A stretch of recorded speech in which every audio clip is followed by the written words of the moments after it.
ನಮಸ್ಕಾರ. ನಾನು ನಿಮ್ಮ ಮಲ್ಲನಗೌಡ ಮಾಲಿ ಪಾಟೀಲ್. ನೀವು ಕೇಳ್ತಾ ಇದ್ದೀರಿ ಸುದ್ದಿಗಳ ಲಂಚ್ ಬಾಕ್ಸ್. ಭಾರತದಲ್ಲಿ 5 ಲಕ್ಷ ಜನರಿಗೆ ಉದ್ಯೋಗವನ್ನು ಒದಗಿಸುವ ಕಂಪನಿ ಯಾವುದು? ಯಾವ ಫುಡ್ ಡೆಲಿವರಿ ಆ್ಯಪ್ ಪ್ಲಾಟ್ಫಾರ್ಮ್ ಶುಲ್ಕವನ್ನು ಹೆಚ್ಚಳ ಮಾಡಿದೆ? MDH ಎವರೆಸ್ಟ್ ಮಸಾಲೆಗೆ ಎಲ್ಲೆಲ್ಲಿ ನಿಷೇಧ ಹೇರಲಾಗಿದೆ? ಈ ಎಲ್ಲ ಸುದ್ದಿಗಳನ್ನು ಹೇಳ್ತೇವೆ. ಇದರ ಜೊತೆಗೆ ಪರ್ಸನಲ್ ಫಿನಾನ್ಸ್ ಮತ್ತು ಬಿಸ್ನೆಸ್ ಸುದ್ದಿಗಳು ಕೂಡ ಇರುತ್ತೆ. ಬನ್ನಿ ಸುದ್ದಿಯ ಲಂಚ್ ಬಾಕ್ಸ್ ತೆರೆಯೋಣ. ಭಾರತದಲ್ಲಿ ಬೃಹತ್ ಯೋಜನೆ ಹಾಕಿದ ಆಪಲ್ 5 ಲಕ್ಷ ಜನರಿಗೆ ಉದ್ಯೋಗ. ವಿಶ್ವದ ಪ್ರಮುಖ ಸ್ಮಾರ್ಟ್ಫೋನ್ ತಯಾರಕ ಕಂಪನಿ ಆಪಲ್ ಮುಂದಿನ 3 ವರ್ಷಗಳಲ್ಲಿ ಭಾರತದಲ್ಲಿ ಸುಮಾರು 5 ಲಕ್ಷ ಉದ್ಯೋಗಗಳನ್ನು ಸೃಷ್ಟಿಸಲಿದೆ. ಆಪಲ್ ವೆಂಡರ್ಗಳ ಮೂಲಕ ಈ ಉದ್ಯೋಗವನ್ನು ಒದಗಿಸಲಾಗುವುದು. ಪ್ರಸ್ತುತ ಆಪಲ್ನ ವೆಂಡರ್ ಮತ್ತು ಸಪ್ಲೈಯರ್ಸ್ ಭಾರತದಲ್ಲಿ 1.5 ಲಕ್ಷ ಜನರಿಗೆ ಉದ್ಯೋಗವನ್ನು ನೀಡಿದ್ದಾರೆ ಎಂದು ಹಿರಿಯ ಸರ್ಕಾರಿ ಅಧಿಕಾರಿಯೊಬ್ಬರು PTIಗೆ ತಿಳಿಸಿದ್ದಾರೆ. ಮುಂದಿನ 3 ವರ್ಷಗಳಲ್ಲಿ ಆಪಲ್ ಸುಮಾರು 5 ಲಕ್ಷ ಜನರಿಗೆ ಉದ್ಯೋಗಗಳನ್ನು ಒದಗಿಸಲಿದೆ ಎಂಬ ವಿಶ್ವಾಸವಿದೆ. 2 ಫೆಸಿಲಿಟಿಗಳನ್ನು ಆಪಲ್ಗೆ ಎಂದು ನಡೆಸುತ್ತಿರುವ ಟಾಟಾ ಎಲೆಕ್ಟ್ರಾನಿಕ್ಸ್ ಪ್ರಸ್ತುತ ಹೆಚ್ಚಿನ ಸಂಖ್ಯೆಯಲ್ಲಿ ಉದ್ಯೋಗಗಳನ್ನು ಸೃಷ್ಟಿಸುತ್ತಿದೆ. ಆದರೆ ಈ ಬಗ್ಗೆ ಆಪಲ್ ಏನನ್ನೂ ಹೇಳಲು ನಿರಾಕರಿಸಿದೆ. ಝೊಮ್ಯಾಟೊ ಪ್ಲಾಟ್ಫಾರ್ಮ್ ಶುಲ್ಕ ಹೆಚ್ಚಳ. ನೀವು ಆನ್ಲೈನ್ ಪ್ಲಾಟ್ಫಾರ್ಮ್ ಝೊಮ್ಯಾಟೊದಿಂದ ಫುಡ್ ಆರ್ಡರ್ ಮಾಡಿದರೆ ಈಗ ನೀವು ಮೊದಲಿಗಿಂತ ಹೆಚ್ಚು ಹಣವನ್ನು ತೆರಬೇಕಾಗುತ್ತೆ. Online food delivery platform Zomato ತನ್ನ ಪ್ಲಾಟ್ಫಾರ್ಮ್ ಶುಲ್ಕವನ್ನು 25% ಹೆಚ್ಚಿಸಿದ್ದು ಪ್ರತಿ ಆರ್ಡರ್ಗೆ ₹5 ಆಗಿದೆ. ಕಳೆದ ವರ್ಷ ಆಗಸ್ಟ್ನಲ್ಲಿ ಪ್ಲಾಟ್ಫಾರ್ಮ್ ಶುಲ್ಕ ಪರಿಚಯಿಸಿದಾಗ ₹2 ಇತ್ತು. ನಂತರ ಅದನ್ನು ₹3ಗೆ ಹೆಚ್ಚಿಸಿತ್ತು. ಹೊಸ ವರ್ಷದ ಮುನ್ನಾ ದಿನದಂದು ದಾಖಲೆಯ ಫುಡ್ ಆರ್ಡರ್ ಆಗಿತ್ತು. ಇದರಿಂದ ಭಾರಿ ಖುಷಿಯಾಗಿದ್ದ ಝೊಮ್ಯಾಟೊ ಜನವರಿಯಲ್ಲಿ ಪ್ರಮುಖ ಮಾರ್ಕೆಟ್ಗಳಲ್ಲಿ ಪ್ರತಿ ಆರ್ಡರ್ಗೆ ₹1 ಹೆಚ್ಚಳ ಮಾಡಿ ₹4 ಮಾಡಿತ್ತು. ಎಲ್ಲ ಗ್ರಾಹಕರಿಗೂ ಈ ಹೊಸ ಪ್ಲಾಟ್ಫಾರ್ಮ್ ಶುಲ್ಕವನ್ನು ವಿಧಿಸಲಾಗಿದೆ. ಗೋಲ್ಡ್ ಮೆಂಬರ್ಸ್ ಕೂಡ ಈ ಶುಲ್ಕವನ್ನು ತೆರಬೇಕು. ಈ ಮಧ್ಯೆ ಕಂಪನಿಯು ತನ್ನ ಇಂಟರ್ಸಿಟಿ ಫುಡ್ ಡೆಲಿವರಿ ಸರ್ವಿಸ್ ಅನ್ನು ಕೂಡ ಹೆಚ್ಚಳ ಮಾಡಿದೆ. ಈಗ ಆರೋಗ್ಯ ವಿಮೆ ಯಾವ ವಯಸ್ಸಿನಲ್ಲಿ ಬೇಕಾದರೂ ಲಭ್ಯ. ವಿಮಾ ನಿಯಂತ್ರಕ IRDAI ಆರೋಗ್ಯ ವಿಮೆಗೆ ಸಂಬಂಧಿಸಿದಂತೆ ಮಹತ್ವದ ನಿರ್ಧಾರವನ್ನು ತೆಗೆದುಕೊಂಡಿದೆ. ಈಗ 65 ವರ್ಷ ಮೇಲ್ಪಟ್ಟ ಜನ ಸಹ ಹೆಲ್ತ್ ಇನ್ಶೂರೆನ್ಸ್ ಪಾಲಿಸಿ ಖರೀದಿ ಮಾಡಬಹುದು. IRDA ಹೆಲ್ತ್ ಇನ್ಶೂರೆನ್ಸ್ ಖರೀದಿ ಮಾಡುವುದಕ್ಕೆ ಇದ್ದ ವಯಸ್ಸಿನ ಮಿತಿಯನ್ನು ತೆಗೆದುಹಾಕಿದೆ.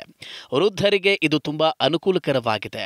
ಹಳೆಯ ಮಾರ್ಗಸೂಚಿಗಳ ಪ್ರಕಾರ ಹೊಸ ಹೆಲ್ತ್ ಇನ್ಶೂರೆನ್ಸ್ ಪಾಲಿಸಿಯನ್ನು 65 ವರ್ಷ ವಯಸ್ಸಿನವರೆಗೆ ಮಾತ್ರ ಖರೀದಿಸಬಹುದಾಗಿತ್ತು. ಆದರೆ ಈಗ ಎಷ್ಟು ವಯಸ್ಸಾದವರು ಬೇಕಾದರೂ ಪಾಲಿಸಿಯನ್ನು ಖರೀದಿಸಬಹುದಾಗಿದೆ. IRDAI ಹೊಸ ನಿಯಮಗಳು ಏಪ್ರಿಲ್ 1ರಿಂದ ಜಾರಿಗೆ ಬಂದಿವೆ. ಇನ್ನು ಮುಂದೆ ವಿಮಾ ಕಂಪನಿಗಳು ಇಂತಹ ಹೆಲ್ತ್ ಇನ್ಶೂರೆನ್ಸ್ ಪ್ರಾಡಕ್ಟ್ಗಳನ್ನು ರೂಪಿಸಬೇಕು ಎಂದು IRDAI ತನ್ನ ಗೆಜೆಟ್ ನೋಟಿಫಿಕೇಷನ್ನಲ್ಲಿ ಹೇಳಿದೆ. ಹಿರಿಯ ನಾಗರಿಕರು, ವಿದ್ಯಾರ್ಥಿಗಳು, ಮಕ್ಕಳು ಮತ್ತು ತಾಯ್ತನವನ್ನು ಗಮನದಲ್ಲಿ ಇಟ್ಟುಕೊಂಡು ಪ್ರಾಡಕ್ಟ್ಗಳನ್ನು ಬಿಡುಗಡೆ ಮಾಡಬೇಕಾಗುತ್ತೆ. ಈಗಾಗಲೇ ಯಾವುದಾದರೂ ಕಾಯಿಲೆಯಿಂದ ಬಳಲುತ್ತಿರುವ ರೋಗಿಯನ್ನು ಕೂಡ ಗಮನದಲ್ಲಿ ಇಟ್ಟುಕೊಂಡು ಪಾಲಿಸಿಯನ್ನು ಮಾಡಬೇಕು ಎಂದು ತಿಳಿಸಲಾಗಿದೆ. HDFC ಉದ್ಯೋಗಿಗಳಿಗೆ ಭರ್ಜರಿ ಸುದ್ದಿ. ಖಾಸಗಿ ವಲಯದ ಅತಿದೊಡ್ಡ ಬ್ಯಾಂಕ್ HDFC ತನ್ನ ಉದ್ಯೋಗಿಗಳಿಗೆ ₹1,500 ಕೋಟಿ ಎಕ್ಸ್ ಗ್ರೇಸಿಯಾ ರೂಪದಲ್ಲಿ ಕೊಡುವುದಕ್ಕೆ ನಿರ್ಧರಿಸಿದೆ. ಈ ಮಾಹಿತಿ ನೀಡಿದ HDFC ಬ್ಯಾಂಕ್ MD ಮತ್ತು CEO ಶಶಿಧರ್ ಜಗದೀಶ್ ಈ ಬಾರಿ ಯುವ ಉದ್ಯೋಗಿಗಳಿಗೆ ಉತ್ತೇಜನ ನೀಡಲಿದ್ದೇವೆ ಎಂದು ಹೇಳಿದ್ದಾರೆ. ಅತ್ಯುತ್ತಮ ತ್ರೈಮಾಸಿಕ ಫಲಿತಾಂಶಗಳು ಬಂದಿದ್ದು ಇದರಿಂದ ಉತ್ತೇಜಿತರಾಗಿ ಈ ನಿರ್ಧಾರವನ್ನು ತೆಗೆದುಕೊಳ್ಳಲಾಗಿದೆ. ಜನವರಿಯಿಂದ ಮಾರ್ಚ್ ತ್ರೈಮಾಸಿಕದಲ್ಲಿ ಬ್ಯಾಂಕ್ ₹16,511 ಕೋಟಿ ನಿವ್ವಳ ಲಾಭವನ್ನು ಗಳಿಸಿದೆ. ಶಶಿಧರ್ ಜಗದೀಶ್ ಪ್ರಕಾರ ಬ್ಯಾಂಕಿನ ಸಿಬ್ಬಂದಿ ಉತ್ತಮವಾಗಿ ಕಾರ್ಯನಿರ್ವಹಿಸುತ್ತಿದ್ದಾರೆ. ಇದಕ್ಕೆ ಅವರಿಗೆ ಮೆಚ್ಚುಗೆಯನ್ನು ಸೂಚಿಸಬೇಕು. HDFC ಲಿಮಿಟೆಡ್ ಜೊತೆಗೆ ವಿಲೀನಗೊಂಡ ನಂತರ ಸಿಬ್ಬಂದಿ ಶ್ಲಾಘನೀಯ ಕೆಲಸ ಮಾಡಿದ್ದಾರೆ. ವಿಲೀನದ ನಂತರ ಸಾಧನೆಯ ವೇಗ ಹೆಚ್ಚಿದೆ. ನಮ್ಮ ಸಿಬ್ಬಂದಿ ದುಪ್ಪಟ್ಟು ಶ್ರಮವಹಿಸಿ ನಿಗದಿತ ಸಮಯದಲ್ಲಿ ಕೆಲಸವನ್ನು ಪೂರ್ಣಗೊಳಿಸಿದ್ದಾರೆ. ನಾವು ಅಟ್ರಿಷನ್ ದರವನ್ನು ಕೂಡ ನಿಭಾಯಿಸುವುದಕ್ಕೆ ಬಯಸಿದ್ದೇವೆ. ಉದ್ಯೋಗಿಗಳ ಕಠಿಣ ಪರಿಶ್ರಮ ಮತ್ತು ಬ್ಯಾಂಕ್ ಜೊತೆಗೆ ಅವರು ಹೊಂದಿರುವ ಉತ್ತಮ ಸಂಬಂಧಕ್ಕೆ ನಾವು ಆಭಾರಿಯಾಗಿದ್ದೇವೆ. ಈ ಹಿನ್ನೆಲೆಯಲ್ಲಿ ಲಾಭವನ್ನು ನಮ್ಮ ಉದ್ಯೋಗಿಗಳೊಂದಿಗೂ ಹಂಚಿಕೊಳ್ಳುವುದಕ್ಕೆ ನಾವು ಬಯಸುತ್ತೇವೆ ಎಂದು ಅವರು ಹೇಳಿದ್ದಾರೆ. ಹಣಕಾಸು ವರ್ಷ 24ರಲ್ಲಿ ಸರ್ಕಾರದಿಂದ 23.37 ಲಕ್ಷ ಕೋಟಿ ನೇರ ತೆರಿಗೆ ಸಂಗ್ರಹ. 2023-24ರ ಹಣಕಾಸು ವರ್ಷದಲ್ಲಿ ನಿವ್ವಳ ನೇರ ತೆರಿಗೆ ಸಂಗ್ರಹವು ವಾರ್ಷಿಕ ಆಧಾರದ ಮೇಲೆ 17.7% ಏರಿಕೆಯಾಗಿ 19.58 ಲಕ್ಷ ಕೋಟಿ ಆಗಿದೆ. ಕಳೆದ ಹಣಕಾಸು ವರ್ಷದಲ್ಲಿ 2022-23ರಲ್ಲಿ 16.63 ಲಕ್ಷ ಕೋಟಿ ರೂಪಾಯಿಗಳಷ್ಟಿತ್ತು. ಕಳೆದ ವರ್ಷಕ್ಕೆ ಹೋಲಿಸಿದರೆ 2.95 ಲಕ್ಷ ಕೋಟಿ ಏರಿದೆ. ಅದೇ ಸಮಯದಲ್ಲಿ 2023-24ನೆಯ ಹಣಕಾಸು ವರ್ಷದಲ್ಲಿ ಒಟ್ಟು ನೇರ ತೆರಿಗೆ ಸಂಗ್ರಹವು 18.48% ಏರಿಕೆಯಾಗಿದ್ದು 23.37 ಲಕ್ಷ ಕೋಟಿ ರೂಪಾಯಿ ಆಗಿದೆ.